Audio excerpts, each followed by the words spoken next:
નામદાર સેશન્સ અદાલતમાં TRP અગ્નિકાંડનો case commit થયાને કુલ 9 મુદતો થયેલ છે.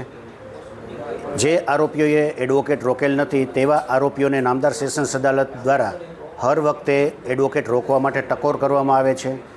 દર મુદતે દરેક આરોપીઓ પહેલેથી જ પ્લાન કરી કયા બાના હેઠળ મેટર ડિલે કરવી એ નક્કી કરીને આવતા હોય છે અને હર વખતે દરેક આરોપીઓ છે એ જુદા જુદા બાનાઓ બતાવતા હોય છે. જેમાં કોઈ આરોપીઓ એવું કહેશે કે અમે નેક્સ્ટ મુદતના વકીલ રોકી લેશું અને કોઈ આરોપીઓ એવું કહેશે કે રાજકોટ બાર એસોસિએશન દ્વારા ઠરાવ કરવામાં આવેલ હોવાના કારણે અમારે એડવોકેટ રોકવામાં તકલીફ પડે છે, બહારના એડવોકેટ અમે હાયર કરી શકીએ એમ નથી. આવા બાનાઓ હેઠળ કેસ ડિલે કરતા હોય. ગઈ મુદત 7/11/2024ના પ્રોસિક્યુશન તરફથી દસ્તાવેજી પુરાવા લિસ્ટ પણ રજૂ કરી દીધેલ છે, ડ્રાફ્ટ ચાર્જ પણ રજૂ કરી દીધેલ છે અને પોતાનો કેસ પણ ઓપન કરી દીધેલ છે.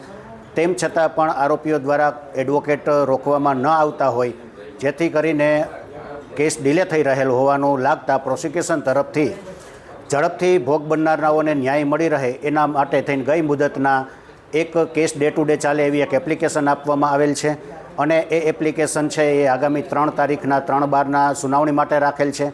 કારણ કે હજી 4 આરોપીઓને એડવોકેટ રોકવાના બાકી હોય એટલે એ આરોપીઓ એડવોકેટ રોકે ત્યાર પછી એ સુનાવણી છે એ હાથ ધરવામાં આવશે.